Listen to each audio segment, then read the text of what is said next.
Hello, I'm Tracy Sulkin. As the Dean of the University of Illinois College of Media, it is my great pleasure to welcome you to Discourse on the Film and Media Industries at the 2020 Ebert Symposium series. Welcome to the third Ebert Symposium at the University of Illinois in Urbana-Champaign at the College of Media. Tonight, we're going to talk about the future of the movie industry, and we've invited some illustrious guests to join us. In alphabetical order, the filmmakers are Melissa Hayslip. She's an award-winning filmmaker based in New York.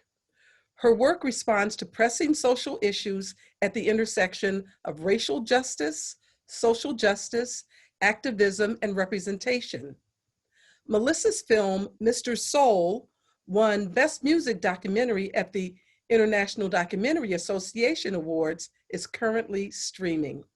Thanks for having me. Our next panelist is Malcolm D. Lee. He's a director, writer, and producer. Malcolm Lee made history in July 2017 as the director and producer of Girls Trip, the first film with the full African-American creative team in front of and behind the camera to surpass the $100 million mark at the box office, grossing over $140 million worldwide. Lee's other credits include The Best Man Holiday, Undercover Brother, and Night School. He's currently in post on Space Jam, a new legacy with LeBron James. His black-mailed productions have several projects in active development, including I Almost Forgot About You, an adaptation of Terry McMillan's novel with Viola Davis, Double Dutch, and Real Talk, all with Universal. He has Rock the Bells with Fox, and The Spoils with Lionsgate. Hello, nice to be here. Mary Mazzio is an Olympic athlete, a recovering lawyer, and an award-winning filmmaker that focuses on social impact. Her last film, Underwater Dreams, raised over $100 million with the Obama White House for STEM initiatives for Latinx students. Her film, I Am Jane Doe, catalyzed bipartisan legislation signed last year around the topic of online responsibility. And her newest film, A Most Beautiful Thing, just out, is so very resonant and timely. Delighted to be here, Chaz. Christine Swanson has written and or directed numerous award-winning feature films, television episodes, commercials, and short films in her career. She is a Detroit native and a visionary storyteller. She's a multiple award-winning filmmaker and is the director of the smash hit movie, The Clark Sisters. Thank you for having me, Chaz and Nate Cohen. Michael Barker is co-president and co-founder of Sony Pictures Classics with Tom Bernard, which has distributed and often produced some of the finest independent movies over the past 30 years. Barker's films have received 159 Academy Award nominations and 36 wins. Great to be with you here again, Chaz and Nate. Neil Block is head of distribution and marketing for Magnolia Pictures. Over his 15-year tenure at the company, he has overseen the releases of RBG, I Am Not Your Negro, and John Lewis, Good Trouble. Hey guys, thanks so much for having me. Darian Michelle Gibson is the executive director of SAG Indie.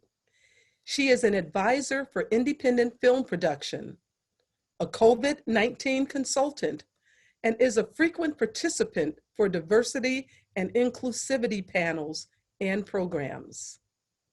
Hello, so glad to be joining you. Nina Shaw is a founding partner of the entertainment law firm of Dale, Shaw, Moonves, Tanaka, Finkelstein, and Lescano, specializing in television, motion picture, and live stage. Most recently, she was featured in Harper's Bazaar August 2020 issue among Changemakers, who are reshaping the way we think about art, identity, and progress. Nina has a longstanding commitment to the education of children, and in particular is an advocate for the education of girls and women, including being one of the founding organizers of Time's Up. Well, thank you for that introduction. Good to be here. I would like to introduce my moderator, Nate Cohen. He is the director of Ebert Fest Film Festival and also a professor of cinema at the University of Georgia in Athens, Georgia. Nate Cohen. Thanks, Jazz. Welcome to the third annual Ebert Symposium, this year happening in a virtual space. New challenges are facing every facet of the entertainment community. We thought we'd examine these challenges from 2 points of view today, filmmakers and industry executives. And we've invited a few of each to be with us. We hope to benefit from their expertise, to better understand what the future holds for those of us who love movies, movie theaters, film festivals, and the profoundly social act of watching movies together in a common space. Where are we now, and where do we go from here? That's a rather general question. Why don't we start with Michael, and then feel free to, the rest of the panelists, feel free to jump in, and let's get a conversation going about this general topic. I can't believe you're starting with me. Where are we now and where are we going? You know, I've actually spent a lot of time in the last 6 months reading a lot about the history of the movies, but also the history of America. And what's interesting is about how certain things have not changed at all, shockingly. After reading more of James Baldwin, I'm discovering how prescient it is, everything he wrote and said.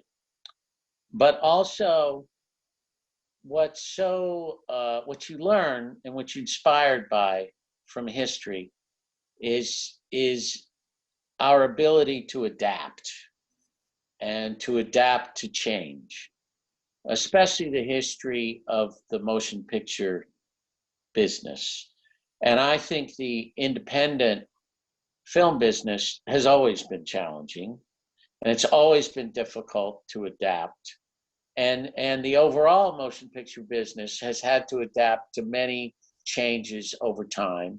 And here we are at a moment where these changes are pretty seismic, because basically we're in the depths of that transition period. And what the new normal is going to be, we're really not sure what that is. I tend to have a lot of faith in the future. When Regal made that announcement yesterday and today, I understand where that announcement comes from. It comes from not only uncertainty in major cities like New York and LA and in America of what's going on with this pandemic and the rises in cases and so forth, but also if these big theater chains are to survive, they have to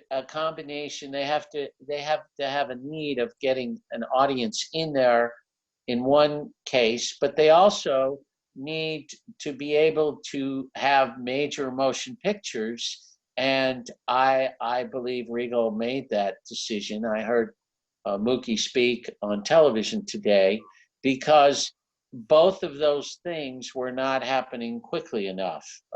Major motion pictures were being withdrawn and pushed back, and the audience is getting harder and harder to get in there, and the exhibition chains have the challenge of making those theaters as safe as possible. So my feeling is that will change as the situation changes. But to me, it's all about adaptation and adaptation to change. And what's also very promising to me is a lot of movies are still being made.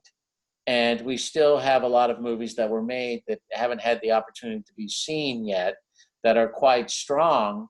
And this whole idea of working towards to get past this election, to get past that moment when some sort of credible vaccine is created, is going to then tell us what the new normal is going to be.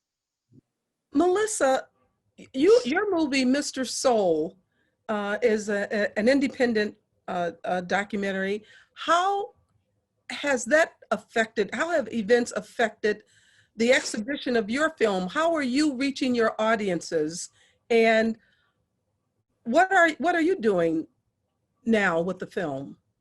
Thank you so much, Chaz, for asking that question, because this is really what is so encouraging right now is this model that we've created, and we didn't know whether it would work. So we were really going out on a limb, but it came from the impetus behind releasing the film virtually was that we wanted to do something that was impactful.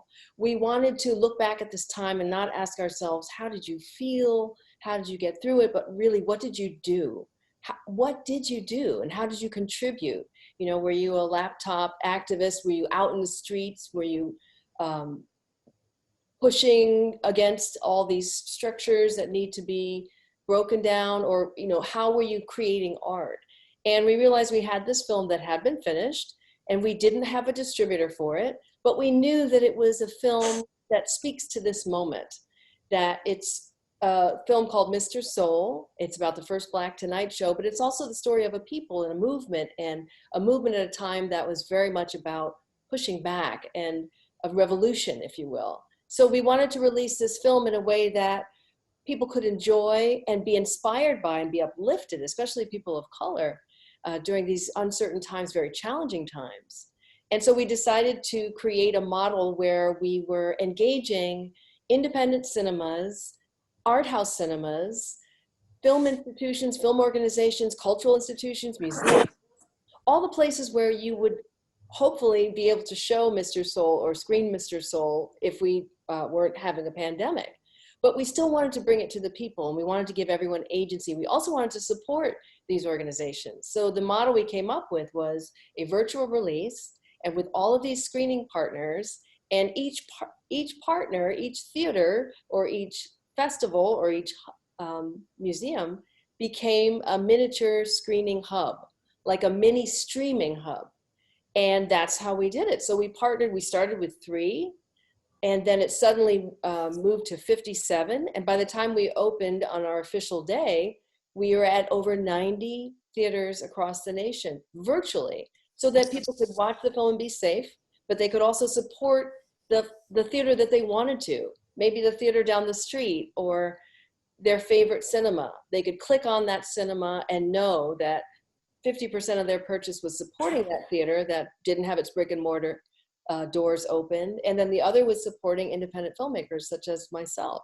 And that was a completely different model, but I'm excited to say that we were able to bring the film to the public, and we are now going into our 2nd month of streaming, and it's been very encouraging. And I think we did it just at the right time. We didn't want to exploit the situation, but we wanted to find something that was meaningful and uplifting and beautiful, that celebrated Black lives at a time when this is an issue. Following up on Melissa's thoughts, we had a film that we finished just in time. We were to open at South by Southwest. There was all kinds of buzz. We heard tickets were going like wildfire. And then of course, COVID hit. And we had, we're a little bit unusual in that very few docs really open in multiplexes. And we've had a long-term relationship with AMC. And so we pivoted with AMC, and the plan was to release in March, and then we pivoted again. And what became clear certainly was the message of A Most Beautiful Thing, which chronicles the first African-American high school boys rowing team from the west side of Chicago. So the most privileged sport on the planet. And the story that these young men tell is just, it's extraordinary. And so we were faced with, do we wait? Do we keep pivoting? Do we postpone into next year? And certainly COVID laid bare the disparities, right? Profound health disparities, and our film deals with trauma in many ways. And so we began having conversations with our distributors way earlier than we expected to be. Our first stop was Comcast, NBC Universal, Peacock, and our second stop was Amazon. And so we accelerated those plans. We kind of hung on there. You know, we really hung in there with AMC until it became clear that July 31, you know, Comcast was like, okay, let's get up and ready, and we'll be on Xfinity as like a plan B, and then we'll launch onto Peacock at, you know, this particular date. And the film is just really hitting its stride in just crazy ways that, you know, as Melissa said, the story would have been relevant anytime it came out, but certainly with the events over the past 6 months and the reaction that it's having in real time in terms of, certainly for those that live in the world of privilege, being able to connect the dots of what's happened over the past 6 months for the young men in the film. And Chaz, you're an executive producer, so you've been amazing and along for this ride. I can't even begin to tell you how nimble, right, and adaptable as Melissa is, that we just had to shift and adapt. And we saw, people are sending me screenings from, you know, bed sheets hung outside and you know, like, you know, for neighborhoods to get together. There were drive-in screenings, things are popping up. And meanwhile, we have sort of the more traditional distributors. And so I think the resonance of the story at the time meant that, you know, we certainly had more than our fair share of press, and we've been kind of besieged with opportunities around adapting the screenplay, the documentary into a feature film. So for us, COVID really opened up, I think, a new awakening, certainly coupled with the murder of George Floyd, where simply the message of the film was able to speak to the time. And so, you know, sometimes luck meets opportunity, meets an opportunity to elevate voices that are typically underrepresented, as Melissa is doing, and as the protagonists in our story are doing. Going off of what our last two speakers talked about, Magnolia releases a lot of films through art house cinemas. We do. What is the state of the art house cinema, and what's the future of it? How do you see that? I think the state of art house cinema is not great right now, but the future is. You know, I think that as distributors, we're trying to do everything we can to help our art house partners. You know, like Melissa's experience with virtual cinema, that's one way.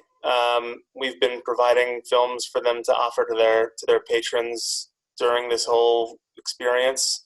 The other is holding some films until they reopen. The other is just, I think, really just doing everything we can do to make sure that their audiences come back when the theaters come back. Unfortunately, I think that those audiences might be the last to come back because you know, they tend to be older, and I think that they're higher risk, and I ultimately feel like you know, they might be the slower ones to come back, but it's all of our responsibilities to make sure that does happen, and that means keep buying the films that they want to see and putting them in theaters. And so we pushed a lot of our films to next spring, as I'm sure you know Michael has done as well, because we want to serve those audiences. You know, in the meantime, what we've been doing this summer, like Melissa's experience, you know, we started with virtual cinema in the spring and, you know, in March and April, but we really didn't kind of hit our stride with it until Dawn Porter's documentary on John Lewis came out in July, which we were involved in from pre-production. I mean, we heard that Dawn was making this film with John Lewis, and There was no way that we were not going to release that film. So, we opened it on July 3rd. In Can I advance ask of that, you, did Congressman Lewis get a chance to see that film yeah, before he passed away? yeah, he loved it.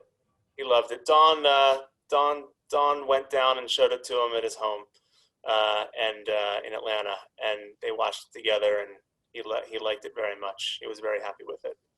That film opened July 3rd. We had initially planned a May 1st opening theatrical. I mean, for me, I wanted that movie to play theatrically. I mean, that was always our intent. We were going to open it in New York, LA, and Atlanta, and then take it out throughout the country in May. And we, of course, had to pivot away from that. And we wanted to get it out before the elections. And we felt it was important to do it over the summer, and so we picked the July 4th weekend, kind of as an honor to Representative Lewis. But virtual cinema had been for us mostly just theaters and arts institutions, and a couple of nonprofits that we had worked with on a different documentary earlier in the spring. But with the John Lewis film, we really kind of maneuvered our outreach to much larger national organizations like the NAACP, Color of Change, the UNCF. There were dozens of organizations that came on board as virtual cinema partners, and I mean, it's a really simple rev share agreement. It's not there's no real effort on their part except for the marketing. And for us, it was a way to really reach the people that would most be touched by Representative Lewis's story. And then, of course, the congressman passed away on July 17th, and it was a surprise to us. We knew he was sick, but we didn't know it was coming. And of course, we then had to deal with the massive interest in the film. I mean, it was pretty amazing. Both the outpouring of support for him, but also, you have hundreds and hundreds of groups and organizations that wanted to see the film immediately, and they could, because the film was on a virtual release. They could watch it on iTunes or any other of the VOD platforms, but they could also support the NAACP. They could support UNCF. They could support their houses of worship. And so we were able to expand this concept to anybody that really wanted to host a screening of the film. So we had 100 or 200 houses of worship sign up all over the country. And it was a way for them to have this communal movie-going experience without being together. I mean, it's not ideal. It's not perfect. I'm sure that they would have preferred to go see the film together at the Regal Tara in downtown Atlanta. And but this was the next best thing, I guess. And so it was an interesting summer, because we learned a lot about what we could do. We learned a lot about what we couldn't do, with the limitations. But I really think that we were in a position that enabled us to really get the film out to everybody that wanted to see it at the time. And it, the process was, even more democratized by that mass availability. We also had developed this program to kind of replace the concept of theater buyouts, which is something that, distributors, we really like to pack them in opening weekend to boost our per screen averages and to really start building word of mouth. And we encourage people to buy out screenings, organizations, groups. As a way to kind of replace that concept, we offered this program of online private screenings to companies to provide to their employees for various diversity and inclusion initiatives that they were doing. So we had Citibank and Nike and Target, show the film to thousands of their employees. which was a really cool, successful program. And it also just felt nice to be able to do something to honor the representative. I didn't get to meet him, but obviously his work affected so many people. That something you said reminds me of a question for Malcolm.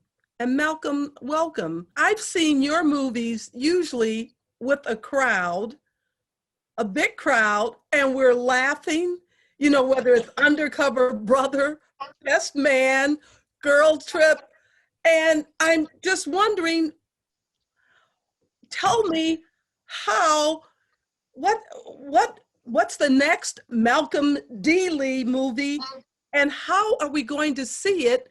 And what do you see for the future for your movies now? It's interesting. I thank you for saying it. Thank you for coming to see the movies. Appreciate that. Appreciate your patronage and your dollars. And your laughter. The thing about it is, listen, I think Michael, spoke on it earlier. Moviegoing is a communal experience, and we all want that again. We all want to do all kinds of things with, going to dinner and holding hands and hugging people, and and going to a movie with our friends, our family, our kids, and having a shared experience of whether you're going to be laughing or booing or holding each other because you're frightened. Comedies, horrors, musicals, big spectacle movies, sci-fi. That's something we want to have happen. It's very difficult to do right now. People are very gun shy, and obviously the studios are by holding things back. I don't even know how like a movie like Tenet is doing right now worldwide, but I would imagine like it's a struggle to get people to go into the movie theater again. How they get back? When are we going to get back in the water again after Jaws? Right? Like it's the same kind of thing, right? I think for me, I was fortunate to have. I'm working on the next iteration of Space Jam with LeBron James, and we shot last summer, which is summer of 2019, and we are scheduled to come out. We've always been scheduled to come out in the summer of 2021. The conventional wisdom as of 4 months ago was like things will be back to normal. People are going to movies again. I don't know, right? We don't know if that's going to happen or not. We hope that it happens. We hope that there's, a vaccine. We hope that there are people that feel good enough and safe enough to go to the theater without restriction. That the theaters are, have some kind of ventilation system, what have you. So I think what the pandemic has demonstrated for the studios and distributors is that, what are we going to consider a theatrical release now? Things that have been made, things that were made went straight to VOD, right? And they're going to, make an assessment about, okay, how much distribution fees are we gonna pay right now? How much is it worth it for us to, exhibit this movie in a theater? Besides getting it into, right to the consumer, and that is it's been proven that, they can make money like that. Now, I think that, does a movie like Space Jam or the next big Marvel blockbuster or the next big Star Wars movie or the next big comedy, which, has been difficult to get people to go out and see comedies, because they're getting stuff on their, on their phones and YouTube or whatever, right? They get their comedy fix like that. But people still want to have, or the next big horror movie, right? What's going to constitute people coming back to the theater? It's got to feel like an event, but are people going to be ready for that event when the time comes? And I don't think we can really say right now. We can project, we can have all kinds of positive feelings and thoughts about that. I hope that happens, because there's nothing like that experience of watching a movie on a Friday night, on a Saturday, matinee with your date, with your family, with your kids, in a movie experience, and then talk about that, on Twitter or Facebook or, on the water. I don't know if people are drinking about a water cooler nowadays, but, and I hope that, things even out by that time. And again, whether there's a vaccine that is available, and then whether people are taking it, and people feel safe enough. That's the main thing. We gotta is safety first, right? Like, and I hope that's what people think, because obviously we all want the people to come back to the movie theater. I can say that I confess, I wrote a column about it. I did go out to a movie theater to see Inception, Chris Nolan's movie. They re-released it at the Music Box Theater in Chicago. And the reason I went is because they talked about all of the safety protocols, all of the distancing, taking your temperature before you're going in, having you sign something that you haven't had any symptoms. But the most important thing they said is they reworked their ventilation system. They redid their entire ventilation system so that the inner air was not circulating in the theater. They were circulating air from the outside into the theater and back out. And that made me feel safe enough. And a theater that holds about 700 people had only about, maybe, when I went, because I chose a very specific time, and there were maybe only about 10 or 20 of us there, very spaced out. How can the economics don't work, but I felt safe because of the ventilation and the safety protocols they were taking. Now, when I was watching a movie like Christine Swanson's The Clark Sisters, I was very happy that I could watch it on a platform, that I could watch it at home. I called my nieces, and we all got together to talk about it, because I loved the singing. And Christine, I want you to tell us what was your experience with the Clark Sisters, and what do you see as the future of the type of movies that you make and how you exhibit them? The Clark Sisters were supposed to air before the pandemic, and it was supposed to come out with the premiere and all the hoopla that typically accompanies a release of a film, even for a television network. But it eventually came out during the pandemic. And here's one or two observations that we made. On some levels, it was a bigger hit than maybe it could have been, because it was a pandemic and everybody and their mama was home to watch the movie. And then and my whole approach with the movie was this. I'm an independent filmmaker, and I work within the studio system. And even though it was to air on a network like Lifetime, the goal was to not make it look like a Lifetime movie and make it feel and look like a regular feature film. And I think that enhanced the experience of watching it as well for the viewers. And so what we started to discover as the movie rolled out, when it aired on the night that it came, it smashed records.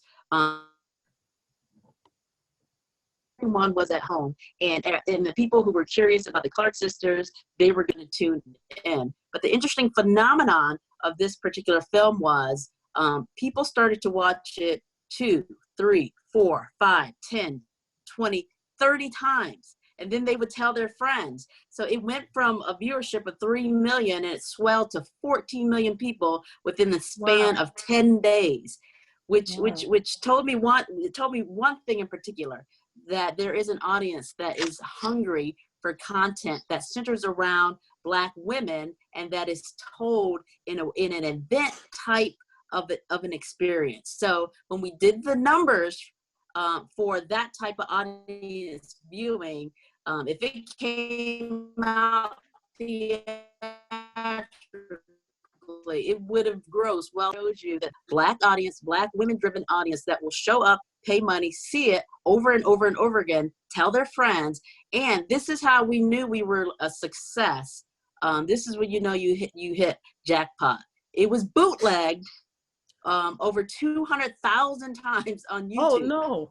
So you make it as a filmmaker once people start bootlegging your work. So I say all that to say, it's a promising environment for content that centers on and for Black women. And it always has been. And that's the space that I'm always going to champion, because I really think there's a lot to uncover there. And rolling out in a pandemic proved that even within a pandemic, this particular type of storytelling and model was successful and will forever be successful. So, and so I think there will always be an audience in theaters too. So my hope for what happens with theaters is this, because I have teenage kids, I know as soon as the pandemic ends, they're gonna go out to the movie theaters and watch movies. So that cannot die. So we really need to, as a film industry,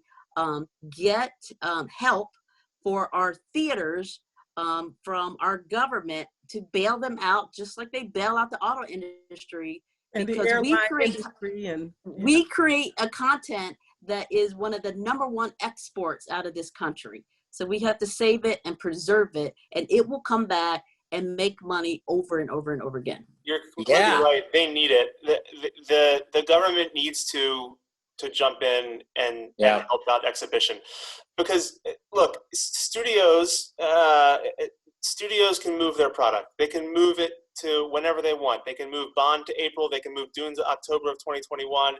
They can do whatever they need to do, and their profits probably won't change that much. Movie theaters, and this is Nate coming back to your question about art houses, they're in a position where they have to outfit all their HVAC with new filters. They have to outfit all of their concession stands with plexiglass, with all kinds of safety protocols, with hand wash stations, with sanitizing stations. They have to do all that work. We don't have to do it. The exhibitors are on the hook for those upgrades, and they can't do it. They haven't sold tickets in 6 months, and so they need government assistance. This government, they don't assist a lot of people. So I really hope that things change and that big help comes to exhibition, because they really do need it. And the same thing happened 10 years ago, 8 years ago, when theaters were transitioning from 35 millimeter to DCP. That was a huge cost that exhibition had to shoulder the majority of. And unlike a 35 millimeter projector, which you could have the same one for 70 years and only have to change the bulb every once in a while, these DCP systems are computers. They have to be upgraded all the time. And so exhibitors have a ton of costs, and they need the help. They need it. So in the first CARES bill, were theaters included? No, I don't think so. I mean, our local art house cinema got, I think, $350,000. And they were covered. They were covered, but they weren't covered in the way of anything unique to them or us as an industry. They were covered like any other business and held to the standards of the PPP guidelines. So, if you could keep your business running. In fact, there was a theater, I think it was in Northern California, where they opened it every afternoon and sold popcorn outside for $20. And the notion was that you were buying this popcorn as a way to subsidize the theater. And they kept their employees hired, engaged in that way.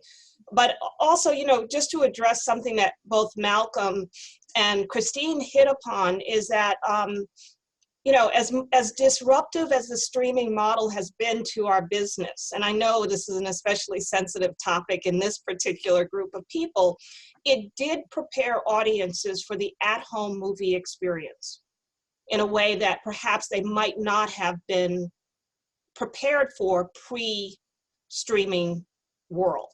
The notion of watching a feature-length film at home is something that an audience was open to. Neil, I can tell you that we have Friday night movie night at my house, and we patronize local independent theaters. And so we saw both the John Lewis film as well as Fight, your ACLU film, on those Friday nights. But we pick a cinema, we pick a company, and we watch, and we consider it our movie night as if we were going out to the movies. Wow. And I don't know if that's something we would have thought about in the same way if we hadn't experienced movies at home in a way that, you know, kind of the larger format televisions allow you to have not the same experience and not a communal experience, but an experience that feels like a little something other than television. Real quick, I think one thing that is the catch-22, one of the catch-22s about this is that right now we are kind of training older audiences that haven't otherwise been adept at this kind of at-home viewing model to become more adept at it. And in doing so, we may be harming that audience going back to theaters in the long run. It's a weird, it's a weird existential question that we're all kind of, dealing with right now.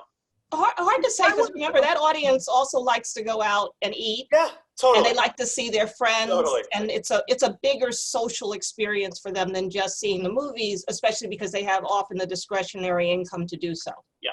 The at-home viewing has grown over time, pandemic or no pandemic. And there's been an upside to that in that it's the same with the DVD proliferation, which caused a greater sophistication amongst a wider audience. The upshot of all of this is that more than ever before, we are going to have to look at every movie and see what's best for that movie in the current marketplace.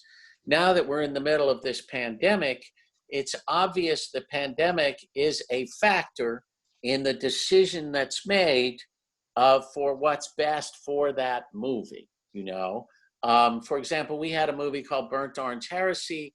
It played 1 week and then the pandemic shut all the theaters down, but we decided to reopen it on August 7th. But all the different ancillaries, like all the platforms, whether it's Apple iTunes or stores like Costco and Walmart and Redbox, all of these entities were poised in a way they wouldn't be for a movie like this so quickly on a really short window, and it turned to really work out for the movie. And I think what we're going to be seeing is a lot of people that are really steadfast on the windows. There may be a little more flexibility there than there was before. And even after the pandemic, we're going to be looking at each film to see what's best for that film. I have to tell you, there are certain, in addition to what Malcolm was talking about, there's that type of film that we have survived with, which is a film that requires word of mouth. It requires a distinction in a certain way that gives it a long, long tail. And the pandemic has proven that for us, because so many of the titles in our library of 400 titles have really risen to the occasion during this pandemic and done the kind of revenues you wouldn't normally expect for movies like these, which is a plus. But as we come out of this pandemic, what's interesting is when you see these people that are like us, that look for movies to buy or launch movies in festivals or are ready to open movies, there are some movies that are very conducive. They're shot in a kind of intimate way. They're more conducive to the at-home viewing than these kind of epic movies that really lend, and I don't mean just as far as big studio films, also smaller independent films where watching it on the big screen is what's required to spread the word of mouth to get it to have real traction at the home as well. And so what I think where we are is analyzing these films, looking for some of the stories we've just heard, the kind of serendipitous kind of circumstances that cause you to take advantage of that which gets the most eyeballs on your movie. And so I just think there's going to be more circumspection on that. And people are going to be ready, I think. I heard the word pivot used a lot. People be ready to pivot according to our new world, which seems to be new and changing every day. So Nina, how is this affecting legal film, what are the legal ramifications of what's happening in deal making? We could probably spend a couple of hours talking about that, but just to focus on a couple of things that I'm noticing, especially as we're starting to go back into production. First of all, I'm sure all of you can attest to this. The COVID-related costs of production are Outrageous. Staggering. Yeah. Just staggering. I mean, we're talking about, in some cases, 25 to 33% of the cost of a motion picture. Wow. And so when you have a cost like that pushing against an already inflated cost of production, it has to be taken up somewhere. And where it usually gets taken up is in, salaries. Below the line are union mandated for the most part, although I know, Darian, you can, in the indie world, that's a little bit more fungible, but certainly in the above the line, in location related costs, there's just so many costs. I'm sure, Malcolm, you could give a seminar on how these costs are really being impacted. But, one of the things that concerns me as someone who not only loves what I do as a lawyer, but who cares about the social justice parts of it, is that there are people who are only now beginning to find their footing in this business, who are only now beginning to be appreciated for what they bring to this. People who have been marginalized and out of this business in many ways, or not participating fully. And those people may not have enough of a foothold to survive this period of time. And that worries me tremendously. And we were moving towards actually a bit more gender equity, for example, in salaries. Women who were often on the lower end of the pay scale were being recognized, and in some cases, it was and it still is unacceptable to pay two people who are closely aligned in terms of their history and what else differently. But where it pushes down is everyone else.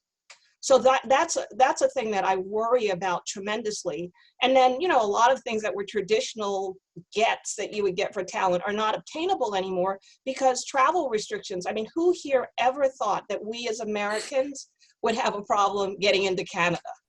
Yeah, it's true. I know. Thank you, It's Washington. so true. Thank you, Trump. I'm just going to say it. I have a new grandson born in Copenhagen in May, and I cannot go to the country to see my grandson. Right. So even though you're able to obtain congratulations, visas, Michael. Congratulations. Yes. So you can get a visa to get your employer, your talent in, but those people who might have otherwise traveled with them. I have a client recently who, may be forced to quarantine in a hotel room with a toddler and a nanny for 14 days in Australia, because the rules there are so strict. And we were only able to get a nanny in by, literally begging. Michael, I'm sure you can appreciate this. I mean, it has changed a lot. And I don't know if people who are not as intimately involved on the deal-making side or on the production side realize how big these changes are and the long-term impact that they may have on our business. Nita brought up a point that I think is so important, in that we have been making strides towards not having people on set just hire their friends and their buddies and the people who they hang out with all the time. But now we're at a point where when you have to have an incredibly small crew and you can't afford to train anyone or bring someone up because time is, is so small and the money is so great, that we're going to lose a generation of people who were going to be brought up through this business and given an opportunity. And now you're going to go with the person who you've done 16 movies with because you know each other so well, and you're not going to bother bringing in other people. And so we're going to lose a lot of people that way. We're going to lose a lot of time for people. And that's hard to sustain a career if you can't get hired anywhere because you can't build your resume. So this is a wash year for those people, some of whom are not going to be able to wait it out. You know who it's really painful for is I remember the day that they shut down South by Southwest, and you just think of all those filmmakers that had their first film that they were going to see on the big screen for the first time, and that's an opportunity they never may get again, you know? And this is a real issue with new filmmakers creating that resume, you know? And that's why these festivals have become more important than just a kind of marginal thing. It's so important that these festivals stay alive and introduce these new filmmakers. That's why we've got to get back into theaters to show their films so they can see for the first time what it's like with an audience and have press and exhibitors and public see them. You know, Michael, maybe just as important is the fact that film festivals are where filmmakers go to meet other filmmakers. Oh, yeah. That's where they build their peer group. That's where they get their resources. Who can they call? Who can they build and create and get to know? And that part has gone away in such a profound way that festivals going virtual don't allow people to really meet other filmmakers. You're not going to have that moment of, let's sit down, have a talk, find like-minded people. They can't do that. So there's a peer group problem now that you can't call someone and say, where'd you get your insurance? Or I like your camera. Tell me about that. It's a big problem for distributors too, because one of the main reasons Cannes is so valuable is to hear and see what are on the minds of these filmmakers. What are the issues that are on their minds, and how can that connect with what's going on with the audience at a particular moment?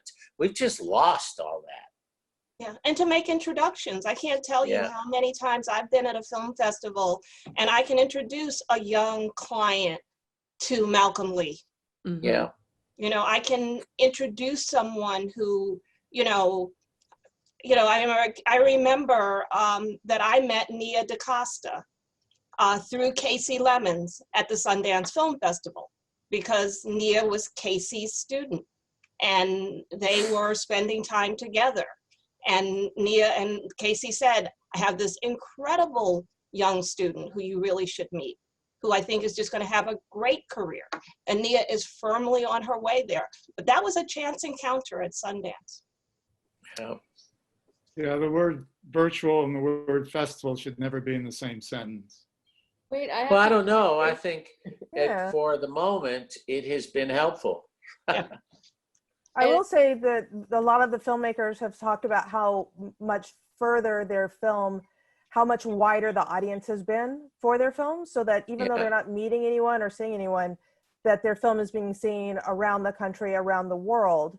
And that is a tremendous thing. But there, it's a seesaw. That's great. Yep. Other things are not so much. I would just say that, that's going to be just another layer that's going to help the filmmaker. The idea is you want to get the movie seen, no matter what, right? And that's the bottom line. And even though I came from an era that was like, oh yeah, film, right? Television is just as cinematic today as it's ever been, right? And so whether it's on a small screen, the really small screen, like that, or if it's on the big screen, content is king and people want to see, they want to see stuff. And it's vital for the filmmaker to get their story out there. Now, Michael talked about, okay, let's there might be a way to, to kind of there's going to be a judgment made about what movie gets to be on the big screen, right? And you as the filmmaker, you're like, I made this movie for a 70-foot screen. And they're like, sorry, 10 feet, it's all you get. Or 60 inches is all you're going to get, and that's going to be a hard pill for some people to swallow. But at the same time, it's going to happen. It's already happening. It's already happened this year in very big, significant ways. Even if that has happened, I still believe there's a view that the primary way to see a major motion picture is to see it on the screen. Forget about revenues for a moment. Philosophically, psychologically, maybe all the money will not come from theatrical, but the fact of the matter is that is still a primary that I don't think is going to leave or disappear. I agree. Completely I agree too, but we're going to see shorter windows. These shortened windows are not going to go away. Sorry, everyone, but I just wanted to throw something out there too that nobody's mentioned, which is one of the great things about relationships that you build at film festivals, not just within other filmmakers, but with the film festival programmers themselves, and that you keep being invited back. In my case, we had a really robust film festival run, but it was 2 years ago. But I kept those relationships with a lot of the programmers, and now, you know, as COVID progressed and the summer progressed and this whole landscape started to shift around virtual screenings, we were able to sort of go back to some of those film festival relationships, and the ones who had sort of morphed their programming onto the Eventive platform or the other platforms that were being used, we were able to be invited back by them to screen as part of the festival, not necessarily in the festival lineup, but because they had these platforms that were already you know, working for digitally and virtually. So that was really, really helpful. For example, like we had opened the festival at Indie Memphis 2 years ago, Mr. Soul. And so we went back to them and said, do you guys have a platform that's happening? And they were like, yeah, come on, let's do it. And it might not be during the time of their festival specifically, but throughout the year. Same thing with like Woods Hole Film Festival, really small festival I love out on Martha's Vineyard on the Cape, right before you go to the vineyard, actually. And, you know, relationships with them. And they were like, well, we loved your film. We played it throughout the year 2 years ago, and we'd like to do it again. So that's something that's really key, is to build these relationships and not let the fact that we are separated, you know, and to curb our enthusiasm literally around being able to show our films and continue this relationship building. What has this time of a, you know, global pandemic, you know, racial and social unrest, sort of I hope it's going to be a renaissance of some empathy and compassion and kindness in the world, because it's sorely needed. I hope it's going to be a renaissance of something about equality, gender equality, and racial equality, because it's surely needed. But what personally has it, just some statement about what it means for you this time that we're going through? I would personally say this, because of my experience of having created content that came out in a pandemic and not really sure of how that was going to play out. And then it played out in a way that in an astounding way. One of the things I walked away from this experience is to be firmly grounded in voice, and unapologetically so. So to really ground myself in my voice and the storytelling that connects or connected with an audience in a tremendous way, where they reached back out to me and told me how much they needed this story in this pandemic. That really said something to me. So I'm thinking we take that beyond the pandemic and stay grounded in the specific storytelling that I'm particularly you know, crafted with, in a way to reach that audience that responded tremendously to that type of storytelling and beyond. So just be grounded in voice and be unapologetic about it, because you will reach somebody who needs to hear that voice. There's been a great awakening. And when I mean a great awakening, I think those of us that live in the world of privilege, and I don't mean money, I mean privilege. Those of us that have been given small kindnesses throughout our life, small kindnesses, advancements, boosts that simply wouldn't have happened but for the color of our skin. I think those of us that live in the world need to do more. And certainly as I think about the work that we do at my company, which is really around social impact, it's frankly, what more can we do, and how can we inspire others to sort of, you know, step in the mile of another's voice. And Christine said it so beautifully about sort of the power of voice. And for me, it is how do I help amplify voices that are typically underrepresented, and it's their voice, their story, not their voice according to me, not my version of their voice. And again, I think it comes back to certainly for me, what more can I do, both from a filmmaking standpoint, but also from an advocacy standpoint. And I know I've thought about this a lot this year, and can do more. I want to kind of echo what Mary's saying. I mean, what I find encouraging, and I find, kind of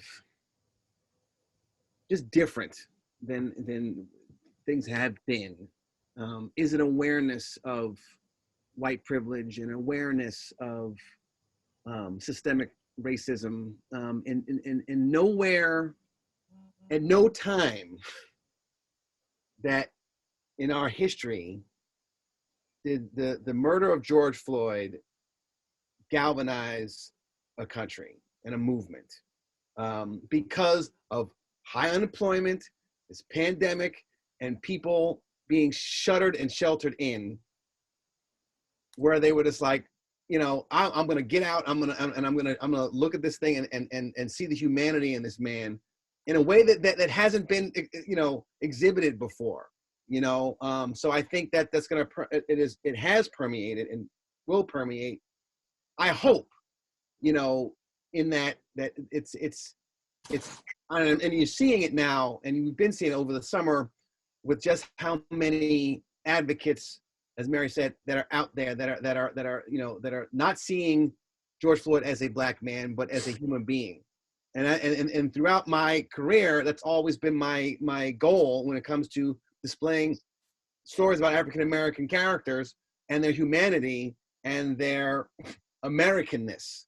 And so I hope that people will be more open. I think they are to seeing stories and wanting to see stories that are inclusive of other people and universal at the same time. Wow, that was great, Malcolm. That's so beautiful. I echo all the sentiments of the filmmakers who just spoke, and especially because we are on the eve of a great racial reckoning, and this is a moment, it's an inflection point, but it's also a moment when we can recognize as artists what our role is, or what our roles are, and how we have to remember that creativity is part of the cultural shift, has always moved people, and that we can do our part in that way, and that art can't be canceled. I mean, this whole year is canceled. Everything's canceled. But art and love and truth and humanity can never be canceled. That's really what I'm taking from this moment, that Black joy is revolutionary. Black love is revolutionary. I'm not just saying that because I'm Black, but I'm recognizing that this is a truth that everyone can see now. There's been, almost like an opening happening. And if we can see it that way, then perhaps we can move toward, greater meritocracy in so many different ways.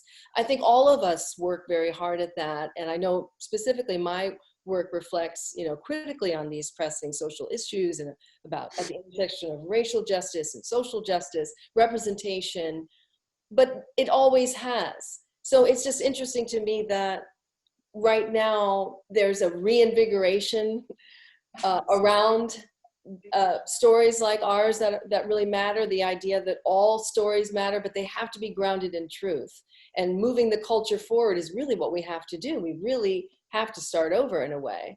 And so I'm just very excited about being able to amplify the voices of women, especially, and people of color, and that this is a moment where we can make change, and we can be just as revolutionary as, say, my uncle was in 1968 with the Soul Show, what he was trying to do, and making paving the way for so many, because we all stand on the shoulders of giants in many ways. Everyone on this panel, and Chaz, especially you, and Roger Ebert, and everyone who's made this moment possible. And so if we can stay encouraged that way and really see how far we've come, but yet recognize how far we have yet let to go, as artists, we can be a part of that change. I feel such anxiety almost every day but when I hear the filmmakers that we have just heard speak and what they said, I feel a lot of confidence and I feel touched, and I let's keep listening to them. Darian? Well, personally, this time is kind of solidified for me. Something that has always been there in that, when I work at SAG Indie, where my job is to try to help people, but it really kind of solidified that we all can do something more to help our industry and our people and our world, and that it doesn't have to be me trying to change the world at large, but I can take something on. And it's issues that I've been thinking of a lot lately, like the fact that 3% of all casting directors in the CSA are people of any color, 3% or less. The amount of composers of color who are getting hired, those are things that I just look at and I go, how are we going to fix that? What can we do? And so it really gave me time to sit back and say, okay, I'm going to figure out a program for this. I'm going to figure out a way to introduce this information. And so it's invigorated me to look at how I can fix my corner and think that other people will also join in trying to fix at least this first corner. Then we'll move on to another corner, but I can do something. And that has really given me time to sit and go, what am I going to do to help this? Well, along the lines of what Darian had to say, my partners and I as small business owners, and granted, we have been far more fortunate than many other small business owners in America in that we have been able to maintain our business. But sometimes when you're in the position we're in, a business that was started by majority people of color, you may not realize how much more work you have to do. So we've used this period of time to really bring in people to speak to our employees, to talk about these tough issues that were never really discussed in the workplace. And that in and of itself has been a blessing. And it has also given us an ability to really show empathy, to be empathetic about our working parents in this business. To be empathetic for those people who are caring for others who find themselves highly at risk at this time. So, and also, to give them some insight into why we as the partners and other attorneys in this business do what we do and why we are so passionate about it, because law, as you all know, is a profession where you can do a lot of different things. But when you choose to do this because you really do love the art. And you want to be there for artists. So I think we've been able to expand the mission of our business in a way that might feel small, but in the end, I hope has larger ramifications. One of the reasons that I've been at Magnolia, I've been there for 15 years, is because we so often acquire and release and distribute movies by and about women and people of color. And, from Whose Streets to I'm Not Your Negro and Toni Morrison documentary and John Lewis. And I mean, it's really, there aren't a lot of other distributors who have released that kind of breadth of film over the years. And, I've never worked harder in my career than I did on the John Lewis film this summer. I mean, part of that was because we were faced with this new pandemic reality of how to release a movie during this, and we didn't know what the hell we were doing. It was like, we had to kind of figure it out as we were releasing this film, and then and then with his passing, it just became this whole crazy experience. But in the lead up to that, we were just laser focused on this film and wanting to be able to share it with as many people as possible. And in releasing that movie, I personally, and we as a company have learned, I think, new ways of reaching audiences that might not often be successfully reached by independent film distributors, So my hope is that all the lessons that we've learned from this summer, and that film specifically, but all the other films that we've worked on are translatable to once we're back in theaters, which I do think is going to happen, hopefully soon. But whenever it does happen, I'd like to think that the connections that we've made with audiences and the connections that we've made with organizations that promote the work of that John Lewis was doing, and we wouldn't have been able to work with those groups and those people had it not been for, I think, really for the pandemic. It kind of forced us to think a new way about releasing films, and for me, being able to take all those lessons and keep applying them to future films, and especially the kind of films that Magnolia likes to release. I feel really optimistic about it, and of course, I feel honored to have worked on that film and all these other movies that we've released over the years. What I've learned through this is that the routines of our lives need to be changed, and I talk to film students every day, and right now they're very, very worried about what the future holds for them. And having listened to this panel this evening, the message I'm going to take back to them is one of hope, one of positivity, that the future is bright and it's going to get even brighter for those who've been left out up until now. So I really thank you all for this really invigorating discussion. And I thank you too. And I want you to know that it's it's a big panel. There are a lot of you, and we wanted you each to be able to express things, but we didn't want to cut down the panel because you were all specifically chosen to be on the Ebert Symposium. It's named for my late husband, Roger Ebert. He thought that empathy was one of the essential qualities of civilization, and he felt that movies generated empathy, and that one of the most noble things that movies could do, good films, is to help people live in the shoes and in the hearts and minds of another person. Today, this world, 2020, is really a time when we really need empathy. And each one of you has either made a film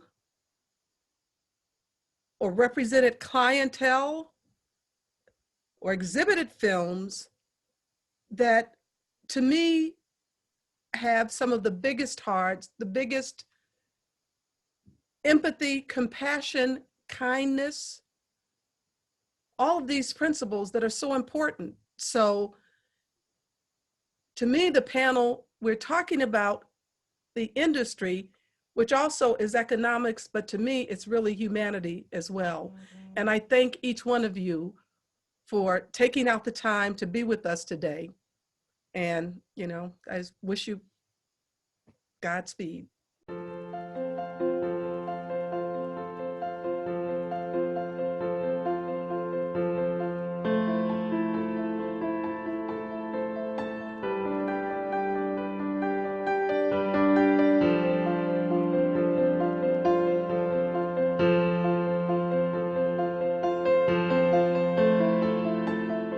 Thank you, Chaz. This has been really great.